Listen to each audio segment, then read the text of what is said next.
After completion of the FBI and Texas Rangers investigation, the bunker was bulldozed into rubble. 6 years later, in 1999, permission was granted to test the residue from the blast. Strangely, however, that portion of the bunker was not found after a thorough search of the rubble. That's a child's. I mean, that's just a little bit. Like a 1-year-old.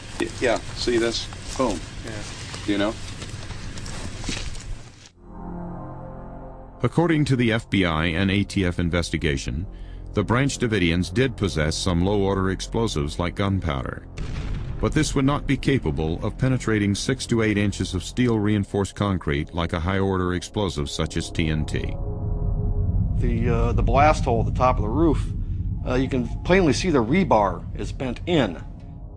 The damage to the stainless steel refrigerator, which appears to have been under the blast hole, is consistent with a shape charge, and the blast being directed downward into the room in this enclosed concrete room would very likely cause some seam rupture and create a huge overpressure inside the room that would pretty much kill everybody in there.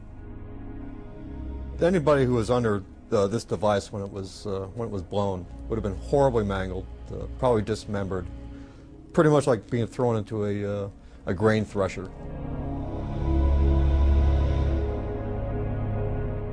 Having examined still photographs and videotapes of the bunker, it was apparent to me that this was caused by a shape charge. But what bothers me is who would have the audacity to use such a charge. Rather than risk your own people going in there and trying to shoot it out with them, it's a standard tactic in city fighting, in military operations of built-up terrain, to use explosives in this manner to kill people in the targeted room that you're going to attack.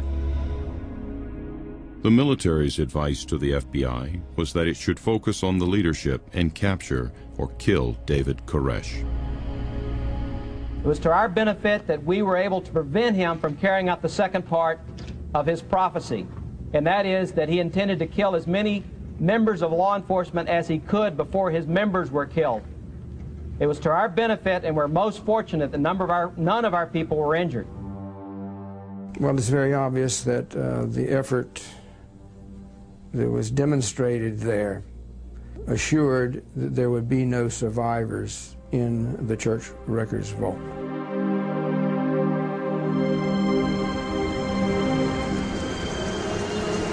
Was the Attorney General pressured by the White House to end the siege?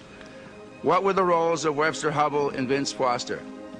Who actually made the decision to use CS gas with 22 children inside the Davidian compound?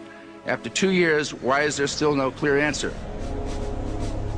Rangers had difficulties working with the FBI. They had a major responsibility, we had our responsibility, and they seemed not to go hand in hand. And as I recall, I testified before Congress about having a name in the White House I could have called to solicit the support of the federal authorities in our objective. And it turned out to be Vince Foster. Mr. Hubbell, do you recall a meeting on or about the 14th or 15th of April that you attended with Vince Foster, with Mr. Nussbaum, and I guess some others, in which was really a turning point? Did you or others at that meeting recommend, or was there any discussion about the use of military force or equipment? There was not any discussion about use of military force. There was discussion of having the military evaluate the FBI's plan. The briefings by General Schumacher and Colonel Boykin of Delta Force gave Attorney General Janet Reno the assurances she needed to okay the FBI assault plan. Presidential counsel Vince Foster was the White House's point man for the Waco affair. 90 days later, Foster commits suicide. He had a lot of things on his plate at the time, the firing the travel office being one, but nobody was killed in that one. What I think was really on his mind was Waco. To this day, I don't understand what he meant by the FBI lied to me. Mrs. Foster said that her husband was depressed about a number of matters, and she ranked the Waco tragedy very high, as any of us would who are responsible for such an activity that resulted in such a tragedy. In this FBI 302 report, Mrs. Foster indicates that her husband was troubled by the deaths of the children at Waco and believed that everything was his fault. When you are troubled by something and you feel responsible for something, you can only feel responsible for it if you could have done something about it. Perhaps Mr. Foster felt that he could have done something about Waco, whether he tried to intervene, whether he was overruled. The extensive use of governmental privileges against grand jury and criminal investigations has, of course, been a pattern through this administration. Most notably, the White House cited privilege in 1993 to prevent Justice Department and Park Police officials from reviewing documents in Vincent Foster's office in the days after his tragic death. The day after Vince Foster died, I got a phone call from a fellow who used to be on my squad, who told me that they, not explaining who they were, but they had agreed that the FBI was going to come over and do a regular crime scene search of Vince Foster's office. During the Whitewater investigation, Deborah Gorham testified she saw a Waco file in the security file cabinet next to Mr. Foster's desk. In addition, Michael Chertoff, counsel for the Senate committee, inquired about a letter by Vince Foster involving Waco.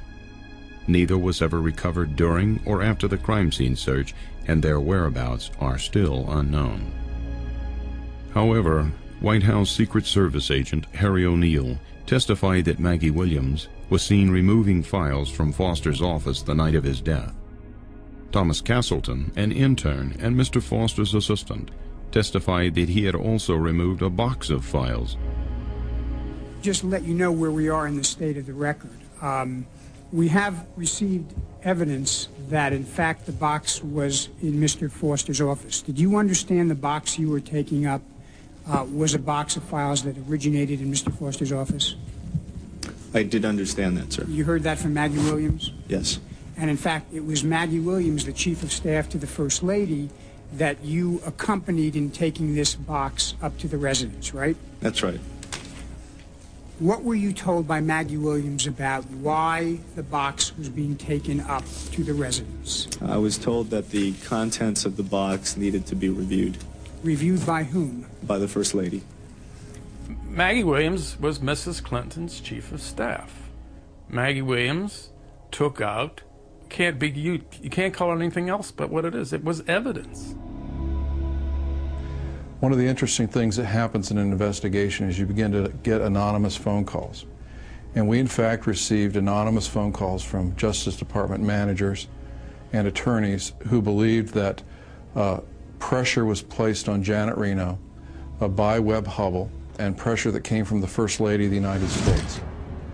Now, we believed that because the military was present at Waco in some capacity, that the President may have made a decision to allow that to happen, following some sort of a legal protocol where he says this is of such a serious nature they need to be involved. And we asked for those documents and asked to see National Security Council documents. And were not provided with any information that enabled us to reach a conclusion. It's a serious allegation that the President interfered with, changed, moved up the decision. And we can't just bandy these things around unless we have some real evidence.